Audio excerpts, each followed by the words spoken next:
This is a podcast from Dublin's best music mix, Dublin's 98. Check out dublins98.ie. Today and all this week, hypnotherapists across the world will be shedding light on how their skill, their profession, I suppose you can call it, can help us to stick to our New Year's resolutions. The power to change is already in us, they say. We simply have to turn it on.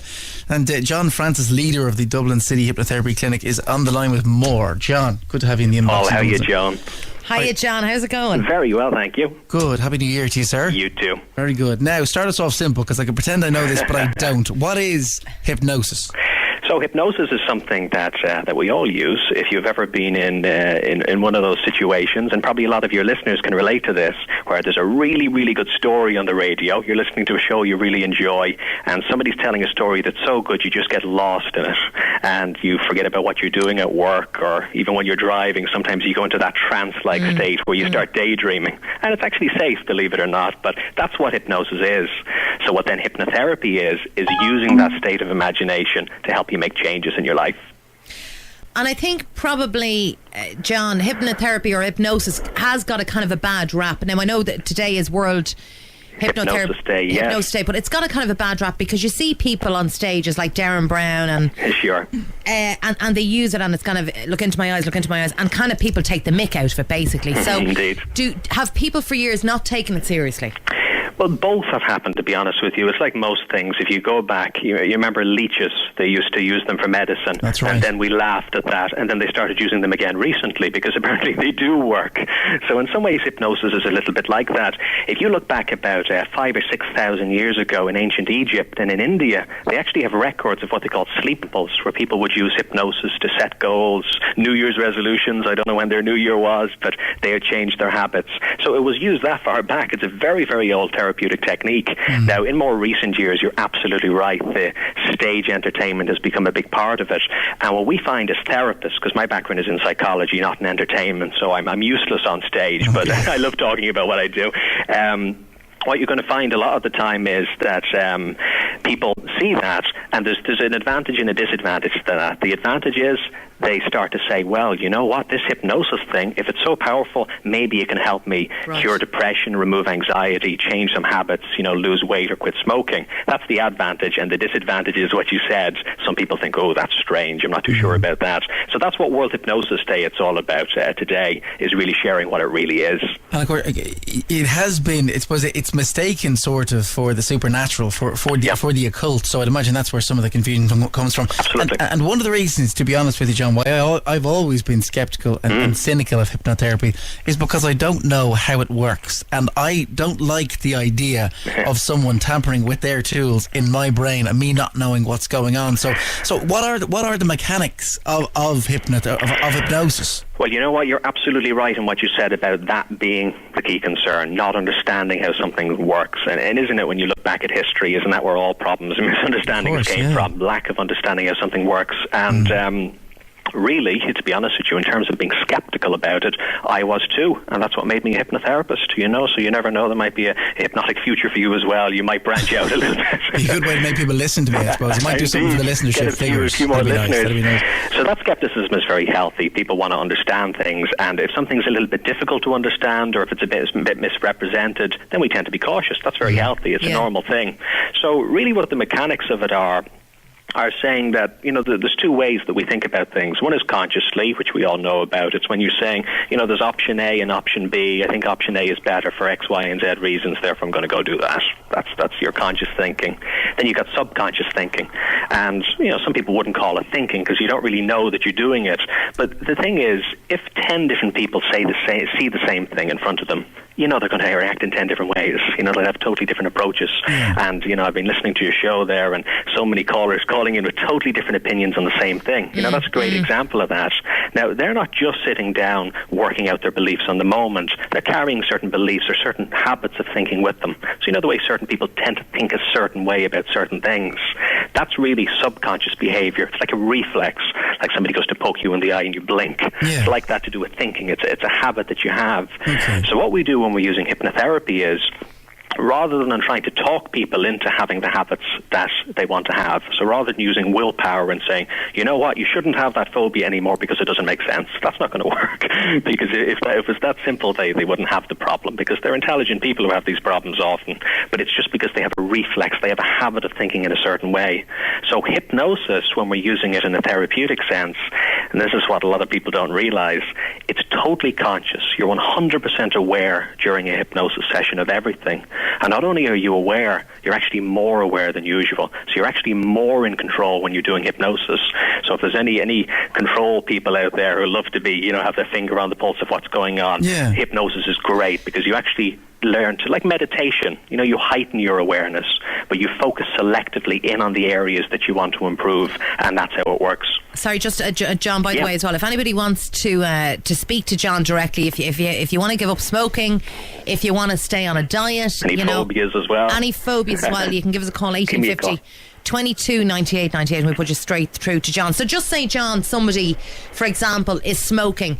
Do you give them, or a certain food type they want to get off, want to stop eating crisps? What do you actually give them an aversion? Do you make them see them as being horrible things? What do you do?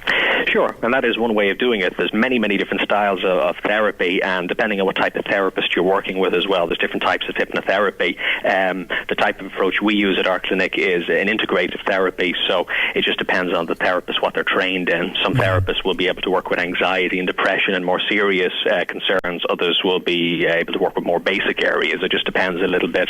But with something, let's use the example that you mentioned there of snacking or something like that. There's two things always that we look at when somebody comes to us with a habit like that. One is just the habit itself, and the second thing is why the habit's there in the first place. Because what we have to remember is, although we do some things just out of habit, like if you take an example of if you move house, you'll probably, when you finish work, go back the old route, to the old home you had, and you remind yourself, hold on a second, no, I have to change that. So it's just habit, that's all it is, no big deal. So sometimes we just eat that pack of crisps because we did it yesterday. And we did it yesterday because we did it the day before, and so on, and we just keep doing it. So that's one of the reasons that we do it. So we break that habit by training in different habits, so different ways of doing it. But the second thing is most important, which is, why are we eating that pack of crisps in the first place? Now, of course, if it was just hunger, well, then we'd probably be all eating the packs of crisps. Why do some people feel a natural desire for healthy food and they really enjoy the flavour of it, and other people don't? There's reasons for that, and very often it's because maybe as a kid, I get this an awful lot here in the city centre when people come into me. As a kid, maybe a pack of crisps was used by your parents as a reward, something like that. So it becomes a sense of reward for the person who's taking that pack of crisps. And you know what? Maybe they've had a stressful day. Maybe there's stuff going on at work or at home. And that person, they deserve a reward, So they deserve to let loose. Yeah, that feel-good feeling, exactly. They deserve it. So you take away their pack of crisps, that's terrible, Sure. It's the only thing they have. So the big thing we do is we put in a different mechanism for getting that feel-good feeling, a better, healthier one. So rather than paranormal or the occult or supernatural, which hypnotherapy has been linked to, that sounds more like psychology. It is psychology, what you're doing, It's really a branch within psychology now as it's understood. Okay, and can you, again, and I would like you to try and cover up some of the myths. So what I'm getting from what you've said so far is you're kind of breaking routines and habits by reprogramming the subconscious. Is that pretty much it? Okay. That's it. So can you reprogram the wrong thing? What if you go in and reprogram something and all of a sudden you end up loving chocolate, or tomorrow I decide to start smoking? Can you go in there and accidentally trigger something? Not really, and the reason for that is because the approach very much when somebody goes in to do hypnotherapy is not actually to kind of flick a switch in that sense or to change one thing within them, but more or less it's a little bit like training. So when somebody comes in to do hypnotherapy, rather than turn off a certain part of the brain or turn on another part, and all that does kind of effectively happen in terms of the habits changing, what we're actually doing is teaching them how to empower certain parts of their thinking. So teaching them how to think in different ways. And a good example of this recently, I had a man who was, how old was he? He was in his late 70s anyway. Him and his wife both came to me and they said, listen, John, we've been smoking for, it was over 40 years each, and I think he was on 40 a day and she was on 20. Yes. So, I'll be honest, I've done thousands of consultations. I was a bit concerned. I was wondering, will we be able to do this? This is a bit of a tough one. So I said, you know what, I can't promise anything, but I'll do my absolute best for you. We'll see what we can do here. But are you committed? And he said, you know what, I am so committed. I'm sick of this habit. I just want it to be gone. 20 cigarettes a day cost you $3,000 a year on average. 40 costs you €6,000 every year. It's a lot of money. But when you have a habit, because most smokers will tell you now that they actually they don't like their habit, or they don't like themselves when they smoke. If something is that entrenched and it is a physical habit, it's like eating as well. It's a physical habit. So some people have a cigarette after they eat, they go outside to have a cigarette. How do you replace that as well? Do you take away that yearning to want to go out? What do you do, John? We do both, really. We try and take away the yearning, but we also fill the need for it being there in the first place. And that person was a very, very good example. He was really determined to quit. So what we did was teach him the skills to understand how his own mind worked. And I actually called him up a few weeks later, and because I was curious, and I said, "How are things? You know what I mean? Are you off the cigarettes?" Is what I wanted to ask, but I was trying to get around to it. And he said, "Oh yeah, the cigarettes are long gone. Also, I've cured that pain in my arm." And I said, what are you talking about, the pain in your arm? We didn't talk about that at all in the session. And he said, no, remember all the techniques you taught me? I use them now to relax more, and I'm not feeling as tense, so that pain went away. So that's really what hypnosis is all about. So if you're talking about something like smoking, there's actually 3 reasons or 3 factors that keep a person smoking when they don't want to smoke. One of them is nicotine, or the chemical addiction. So, we get that, obviously, there is a certain sense of that. But to be honest with you, that tends to be the least of the 3 factors. The other 2 are even more important. The second one is just the habit of doing something with your hands, and taking breaks, as you said, during the day. So if you're used to taking those breaks and you're used to all of that, well, then very often smokers get breaks and non-smokers don't. And sometimes, sometimes that can be a bit too much of a cost. And what you do with your hands, it's like a reflex, like a martial art almost. You're used to using your hands in certain ways. So it's trained in that reflex. So my clients who've come to me to stop smoking, they do all kinds of different things, and that's something we do in our programs, is we get them to find a new way to use their hands. And it can be anything from knitting to artwork to all kinds of different things. Now, of course, these aren't practical all the time during the day, but we try and find something for them to do. But the number one reason out of those 3 reasons why people keep smoking is the hidden motivation behind it. Now, that can be different for every person, so we can't generalize too much. But for one guy I worked with recently, we did a bit of work, and he said, why I started smoking? He said, because all the cool guys smoked. When he was a kid, the cowboy smoked in the films. His big brother did, so all those people. So it was association. Exactly. Okay. So there was association being cool for him. Okay. Does it last, John, in terms of longevity of treatment, or do you have to? So say you've gone and you've got hypnotherapy treatment, and you've given up smoking and it's working. Do you have to go for a top up after 6 months? Will it work long term? Sure. Well, it's an important question. Every program is a little bit different. It depends on what it is you're working with. So some sessions will be as little as 1 session. A lot of our programs, though, will be a series of sessions, just to make sure, in a short space of time, that the work's been done, and to make sure that it's a permanent change. Because of course, people might want to try out the work and make sure it's working, and come back with little adjustments to be made. And that's really what we want. I always tell people that when they're starting a program, I want you to come back and tell me what's working and what isn't working. That's just as important, because then we can zoom in on it.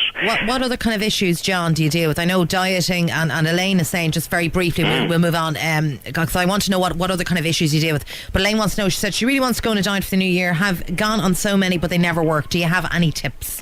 Yeah, diets don't work, and you know what? Exercise doesn't either. Now, people who try that know that, but it sounds like a harsh thing to say, and it sounds like one of those kind of fad kind of programs or something. But it's true. If you try to diet and if you try to exercise, you're literally doomed to failure. And I'll tell you why. There's a very simple reason for it. If you go to the gym, let's say, to exercise, and you try and stand on a treadmill, now don't get me wrong, if you can do that, fair play to you, that's absolutely brilliant. But your mind, for thousands of years, your ancestors' minds have been programmed to do one thing, which is to conserve energy. Okay. So to not use energy in situations where it's not needed. Because years ago, people stayed healthy naturally. They'd be out farming or they'd be running away from wild beasts thousands of years ago. So their brains were all designed to conserve energy. So your subconscious mind, when you're trying to exercise, says, what the hell is going on here? I don't understand what's happening. And it tries to sabotage you. It tries to get in the way. So instead of exercising, what you want to do is be physically active. Change the way you look at your life. You need to walk upstairs instead of taking lifts, and just totally change the way you live your life. Because active people don't need to exercise. They're just automatically walking around active, doing things. Exactly. The same thing then can be said with eating. We're not designed to not eat, so restricting yourself can be kind of difficult. A really, really good tip I give anybody out there in the new year now who's wanting to, maybe they're binge eating a little bit, eating a bit too much of the wrong things, and they want to control that, is, you know what, don't even stop it. Don't even worry about trying to stop it just yet, but just do one thing, which is when you're eating the food, taste every bite. Really take your time, and if possible, turn off the television, not the radio, of course, because that's worth listening to, but turn off the TV while eating and actually just taste every bite. And the reason that works is your brain is like the fuel gauge on a car. It's not actually how much you eat that makes you feel full. Yeah. It's how much you taste that makes you feel full. Really? And that simple thing means that even over Christmas you can eat some kind of some technically unhealthy things, but it'll be fine because you'll feel full, and that'll be all right. I was always of the impression that there was a slow. It was kind of the modern version of a letter as opposed to email from your stomach. Your stomach lets you know that you're full 15 minutes after you are. I thought it was all to do with enzymes as opposed to what you just said. Yeah, well, the interesting thing about it is when you're eating, you know the way you feel full. Usually we'd have stopped eating. Or those signals don't actually reach us, reach our brain, you know, the full signals, until the food hasn't even begun to be digested. So it's a very mysterious process, you know, to be perfectly, and you're quite right in what you say. It's a very mysterious process, and there's still a lot of research going on to how it works.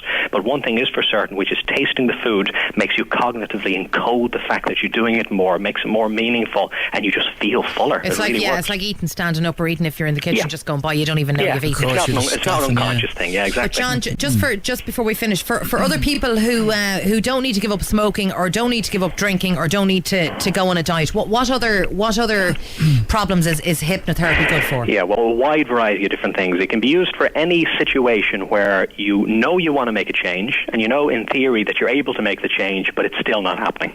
So basically anything that fits in that category can be used for. And on the website hypnotherapy.ie, if I'm allowed to mention that, we have a full list of all the different things. We've got an ebook on hypnosis there, and it lists all the different areas, hypnotherapy.ie. So the main areas that we'd focus on would be weight loss, smoking, anxiety and panic attacks or social anxiety. They're very common problems. Depression is a big one, particularly this time of the year, you know, the winter time, and a lot of phobias. And three of our main phobias would be public speaking, would be a really big one, driving cars, a very popular one, and flying in airplanes. So they'd be some of the popular ones. But really anything you can think of. And I maybe every week or so, I get a call from somebody who mentions something that even I've never heard of before, even though I do this every day. And they say, can this help? And because it's all about changing habits, yes, it can. It really, really is very interesting. Is that where people can get you, John, at that website? Yeah, the best thing to do is if you're visiting hypnotherapy.ie, and if you're one of the many people who can't spell hypnotherapy, just type hypnotherapy into Google and it'll be the very first link that comes up. Right. And on that we've got an ebook, loads of free information, and always get in touch with us if you have any questions. Fantastic. Okay, John Francis, leader, have a very happy new year, and the best of luck in your business. Thanks, Joan. Thanks, Paul. You've been listening to a Dublin's 98 podcast. For more, visit dublins98.ie.